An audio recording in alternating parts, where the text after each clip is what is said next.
Alerte coronavirus. Attention, attention, le coronavirus se transmet très facilement et fait des ravages. Pour l'éviter, le port du masque de protection est obligatoire en tout lieu. Dans l'administration publique ou privée, dans les réunions, les rencontres, dans les marchés, les magasins, les boutiques et lors des déplacements, le port du masque est obligatoire. Même dans les lieux privés, dès lors que l'on n'est pas seul, le masque doit être le fidèle compagnon. Mais attention, le port de masque de protection ne dispense nullement d'appliquer les autres mesures de prévention, notamment le lavage des mains à l'eau et au savon et l'observance de la distance de sécurité sanitaire d'au moins 1 mètre entre personnes. Enfin, s'abstenir de porter des gants en vue du lavage régulier des mains à l'eau et au savon ou de l'application de gel hydroalcoolique. Pour tout savoir sur l'épidémie du coronavirus au Bénin, rendez-vous sur le site web www.gouv.bj/coronavirus. Ceci est un message du gouvernement de la République du Bénin. Ravi de vous retrouver pour ce 13h. Tout de suite, le sommaire de cette édition.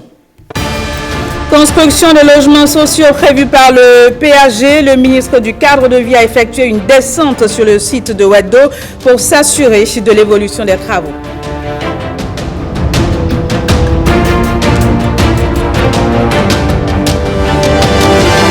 Également dans ce journal, les grands faits ayant marqué la gouvernance politique du Bénin de 1960 à nos jours. C'est un document signé Lénaïk Agbazaou.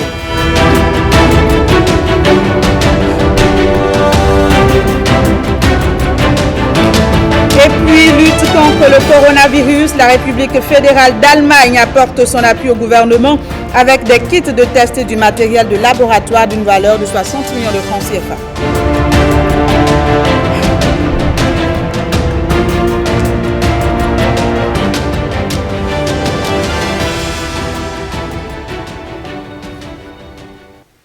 Mais d'abord, cap sur Porto Novo, la loi portant règlement définitif du budget général de l'État, gestion 2017, a été adoptée à l'unanimité à l'Assemblée nationale. Retour ici sur le vote avec Guillaume Avienne. La loi de règlement définitif de la loi de finances gestion 2017, adoptée à l'unanimité au Parlement. Le texte définit les conditions dans lesquelles le budget de l'État gestion 2017 a été exécuté et les différents soldes obtenus.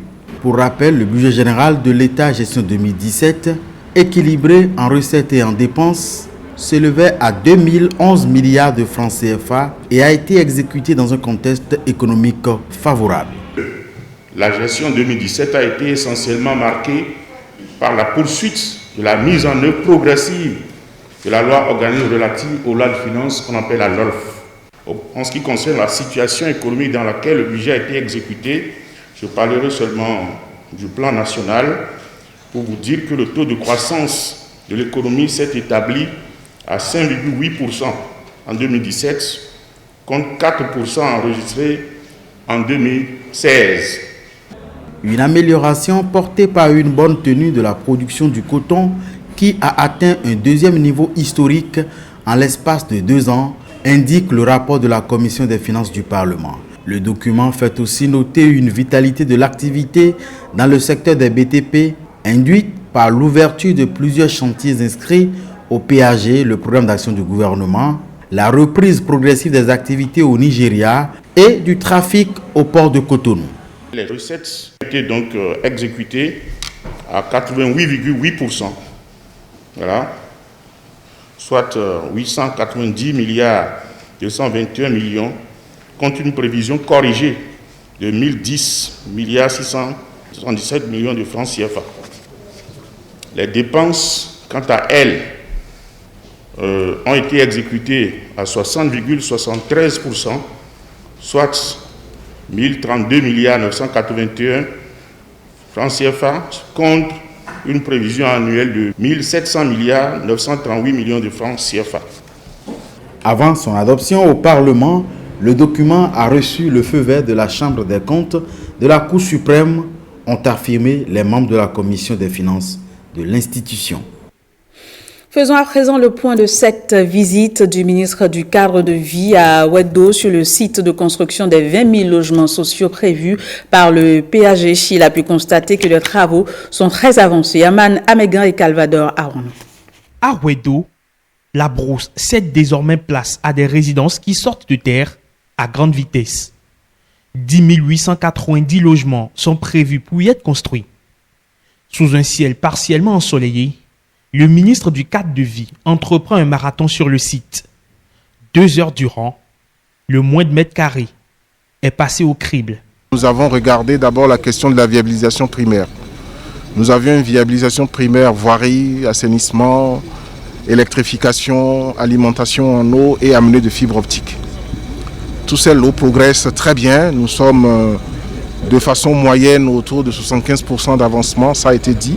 Je suis très satisfait, fier de ce que j'ai vu. C'est vrai, il y a un peu de retard. C'est normal, vous savez qu'il y a beaucoup d'aléas. Vous savez également que depuis pratiquement 4 mois maintenant, nous traversons une pandémie internationale qui a impacté fondamentalement nos habitudes de travail. C'est tout ça que nous gérons, mais c'est heureux de constater que le chantier ne s'est pas arrêté. Et que malgré ces difficultés-là, nous continuons de travailler. Et je suis fier de dire que c'est la première fois qu'en Afrique de l'Ouest, et là je suis formel, on a une démarche de viabilisation d'un site avant construction effective des logements à ce niveau de détail, à ce niveau de perfection. Des engins lourds et des ouvriers qui tournent à plein régime, tout le mécanisme est mis en place par les entreprises en charge des travaux afin de concrétiser au plus vite ce projet névralgique du programme d'action du gouvernement, volet social. Ce projet a atteint une vitesse de croisière à tel point qu'il ne peut pas changer de trajectoire. Donc, tout a été balisé pour que les 11 000 logements de ce site soient délivrés, mais que les différents sites sur lesquels nous avons commencé à travailler, 500 logements à Porto-Novo, nous démarrons par un premier temps de 250. Autant de logements à Parakou, nous démarrons par un premier lot de 250 et les villes secondaires autres que Porto-Novo et Parakou, tout ça participe à la totalité des 20 000 logements et c'est clair que ce chantier va continuer. De l'idée au projet et du projet à l'objet, le processus suit donc son cours et Wedo poursuit sa transformation insufflée par le président Patrice Talon à coups de milliards au profit des Béninois.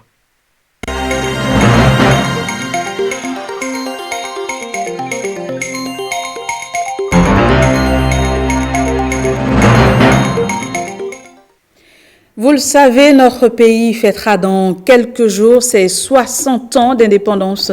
Et en prélude à cette célébration, la rédaction retrace les grandes étapes de la gouvernance politique du Bénin, et ce, de 1960 à nos jours, notamment les différentes options de développement expérimentées depuis l'ère Hubert Maga à Patrice Talon. C'est un document signé Chilena Ikagbazaou. 1er août 1960. L'ex-Dahomey, actuel Bénin, accède à la souveraineté internationale. Définitivement libéré du joug colonial, la gestion du pays est confiée à Hubert Maga. Lorsqu'il accède au palais présidentiel après ces élections du 11 décembre, qu'il forme son premier gouvernement le 29 décembre 1960, il n'avait véritablement pas de programme de développement. Les archives qui sont aujourd'hui disponibles montrent bien que c'est à la veille du premier remaniement ministériel en 1962 qu'il présente à l'Assemblée nationale son programme de gouvernement et qu'il insiste sur le développement de l'agriculture. Maga était au niveau des relations extérieures, Maga était assez dépendant de l'ancienne métropole. Pas de véritable envol pour le pays, ni de programme de développement précis. L'expérience politique de Maga s'arrête brutalement suite à une crise sociale. Prenant appui sur l'armée dahoméenne, le colonel Christophe Soglo, chef d'état-major, s'empare du pouvoir.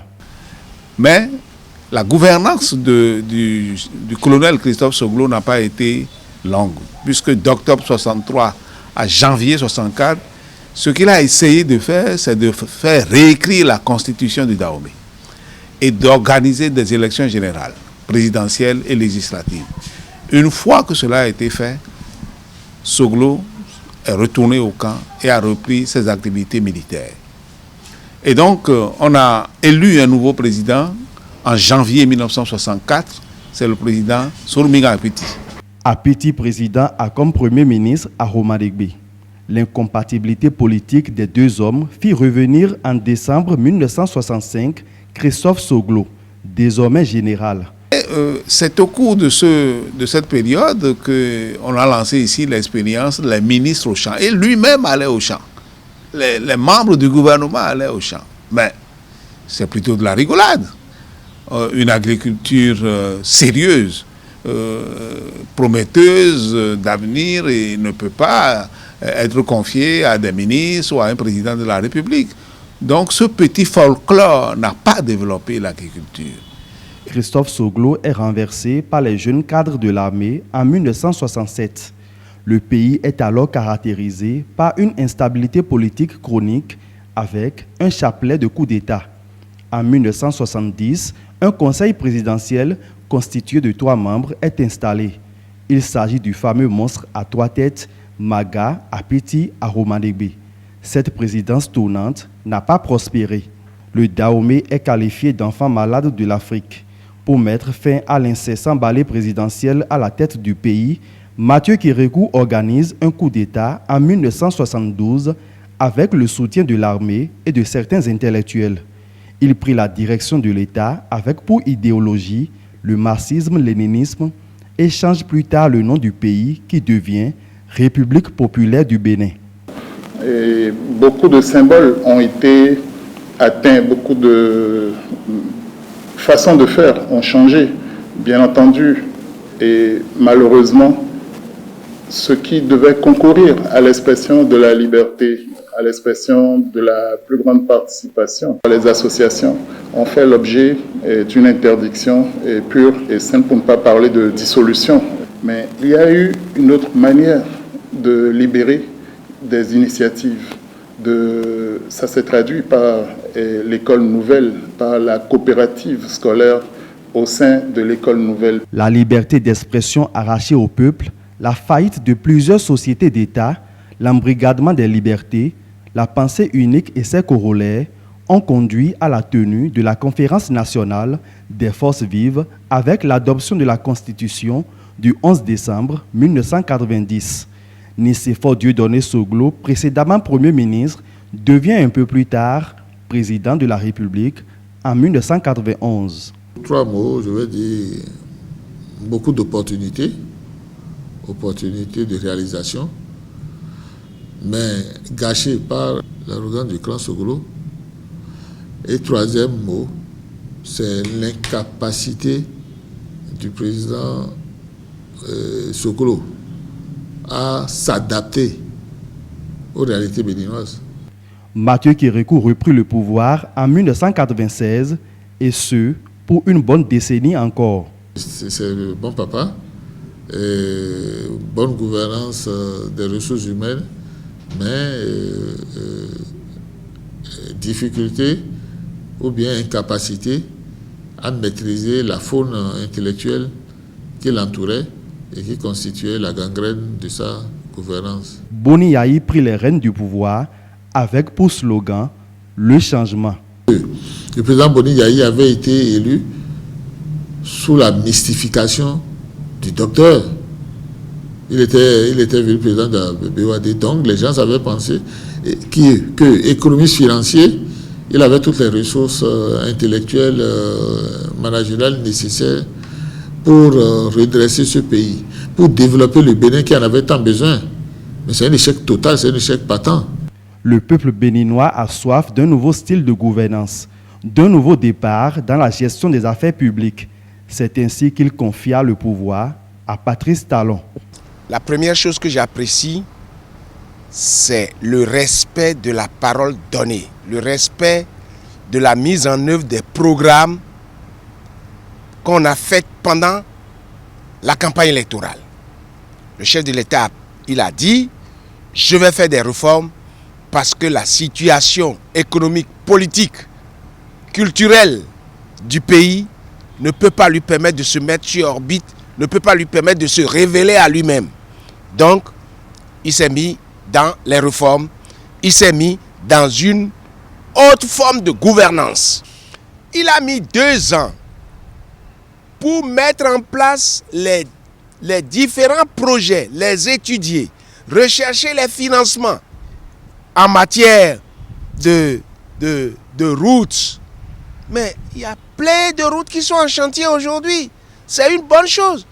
La réforme du système partisan est une chose très importante et Dieu fera, nous allons la réussir complètement.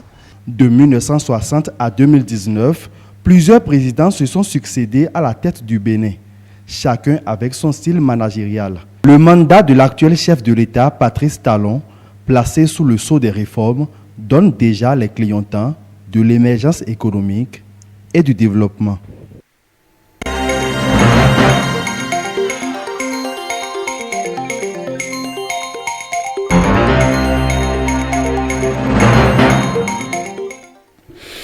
Je vous le disais en titre, dans le cadre de la lutte contre le coronavirus, la République fédérale d'Allemagne apporte son appui au gouvernement béninois avec des kits de tests et du matériel de laboratoire d'une valeur de 60 millions de francs CFA. D'autres dons ont également été enregistrés par le ministère de la Santé. Christelle Tongodo pour le point. C'est la seconde fois en l'espace de 3 mois que l'ambassade d'Allemagne appuie le Bénin en matériel indispensable pour la prise en charge des cas de Covid-19.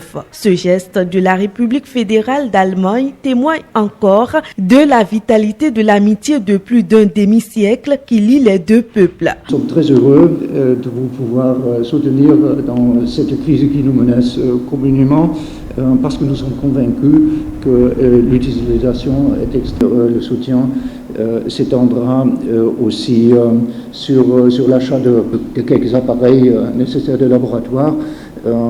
Ça ne vous aidera pas seulement à approfondir l'échantillonnage et toutes les procédures nécessaires pour combattre le virus, mais aussi à préparer le processus d'accréditation du laboratoire devant l'OMS. Le gouvernement du Bénin, à travers le ministre de la Santé, exprime sa reconnaissance au peuple allemand pour son soutien constant depuis le début de la crise sanitaire. Ce jour, nous procédons à la réception d'un autre lot d'équipements qui, j'en suis persuadé, permettra de renforcer la capacité de nos laboratoires en général et du laboratoire de référence en particulier. Comme vous le savez, le volet laboratoire occupe une place très importante dans la riposte. Sans diagnostic, il n'y a pas de prise en charge. Et sans prise en charge adéquate, nous ne pouvons pas vraiment parler de riposte. C'est vous dire que cet appui vraiment vient à point nommé pour renforcer les efforts du gouvernement et des autres partenaires. D'un coût total estimé à plus de 60 millions de francs CFA, ce don est composé de kits d'extraction et de prélèvement, de kits de diagnostic pour la détection de la COVID-19, de kits de diagnostic pour la confirmation de la COVID-19 et des enzymes pour les tests de détection moléculaire. Cet acte constitue la preuve, s'il en était encore besoin, de la grandeur et de la solidité de la coopération entre la République du Bénin et la République sœur fédérale d'Allemagne. A également répondu favorablement à l'appel du gouvernement dans la lutte contre la propagation de la COVID-19, le groupe Heidelberg Cement auquel appartient la société Simbene et Calcim. Le groupe Heidelberg Cement a décidé de soutenir les efforts appréciables du gouvernement avec un chèque de 10 millions de francs CFA. Il est à préciser qu'avant le geste de ce jour, le groupe a fait don d'importants lots de matériel et d'équipements barrières aux 2 communes dans lesquelles sont implantées ces sociétés, à savoir la commune de Lokossa et la commune de Semepodi au début de la pandémie. Des dons qui vont renforcer les capacités de riposte du gouvernement à faire face à la pandémie de coronavirus. Démarrage d'une campagne de reboisement de l'arbre à karité à Barriénou dans la commune de Djougou. Une initiative de la Fédération nationale des productrices d'amandes et de karité avec l'appui financier de l'ACA. Objectif, œuvrer pour la préservation de l'arbre de karité au Bénin. Le lancement de la dite campagne a eu lieu ce mardi. Le karité est le troisième produit exporté par le Bénin et sa commercialisation contribue à 37% d'apport du secteur agricole au produit intérieur brut du pays. Un arbre qui, comparé aux années antérieures, se raréfie. Il faut alors œuvrer pour sa conservation, d'où cette campagne de reboisement. De mémoire d'homme au Bénin, nous avons eu à assister à des dizaines de campagnes de reboisement dans notre pays. Mais il est à noter que l'espèce karité a été rare comme espèce qui a été mise en avant pour sa promotion lors des campagnes de reboisement. Cette action est pour plaider auprès des autorités afin que pour les campagnes à venir, l'espèce karité soit une espèce phare. Plus de 650 000 femmes procèdent dans tout le Bénin au ramassage et à la transformation des noix d'amande et de karité. Elles se donnent alors pour mission d'œuvrer pour la conservation et la pérennisation de l'arbre à karité dans le pays. En initiant le compte de cette année 2020, un plan d'action pour la mise en terre de 2400 plants de karité afin non seulement de protéger cette ressource, mais aussi et surtout de la préserver pour la génération future. Au cours du lancement de cette campagne, 150 plants d'arbres à karité ont été implantés dans cet arrondissement de Barriénou. Les autres seront envoyés dans d'autres communes du Septentrion pour être mis en terre. Il faut signaler que c'est le préfet du département de la Donga qui a procédé au lancement de la dite campagne.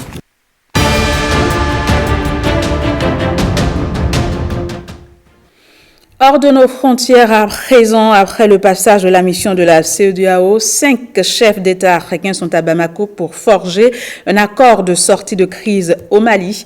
Du côté du Gabon, le nouveau gouvernement a prêté serment devant le président Ali Bongo. Jérôme Rungbo nous fait le point de l'actualité internationale.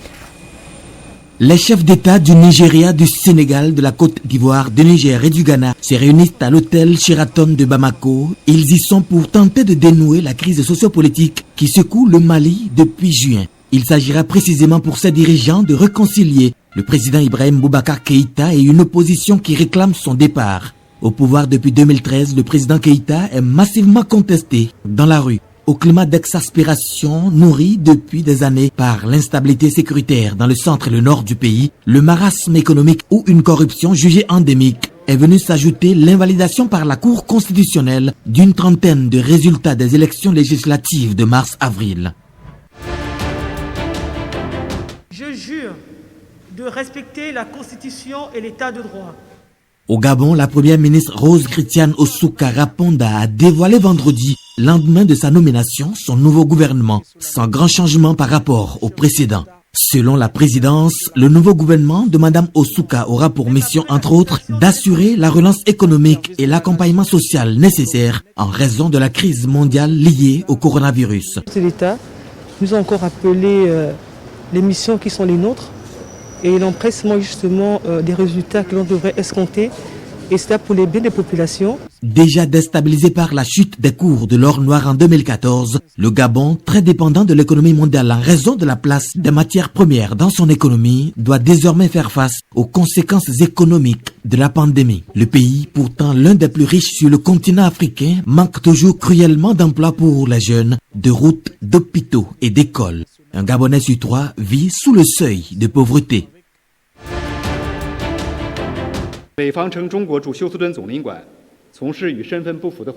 La Chine continue de riposter à l'ordre du gouvernement américain de fermer le consulat chinois à Houston, qualifiant les allégations de Washington de calomnie malveillante. Pékin s'est engagé à appliquer des représailles, mais n'a pas encore précisé les mesures qu'elle entend prendre. Cela démolit le pont d'amitié entre les Chinois et les Américains, affirme le porte-parole du ministère chinois des Affaires étrangères, Wang Wenbin. Pendant ce temps, Donald Trump déclare qu'il est toujours possible de fermer d'autres missions diplomatiques si nécessaire après l'ordre de Washington à Pékin de fermer son consulat à Houston.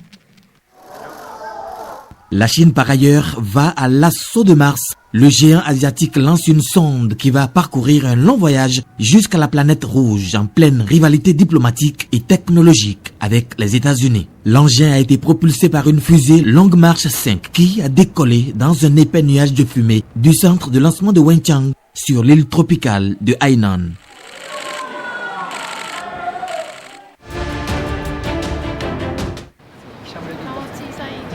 Finissons avec le Japon. Tokyo célèbre discrètement jeudi le début du compte à rebours avant ces Jeux Olympiques, un an jour pour jour avant leur cérémonie d'ouverture, alors que la pandémie du coronavirus qui a entraîné leur report sème le doute sur leur tenue. Les images du compte à rebours des Jeux de Tokyo disposées en face de la gare de la capitale affichent 365 jours avant le début de la compétition, le 23 juillet 2021. Voilà, fin de ce journal. Merci de l'avoir suivi. Vous pouvez à nouveau le regarder sur notre site web www.ortb.bj. Merci de nous avoir reçus chez vous. Au revoir et à demain.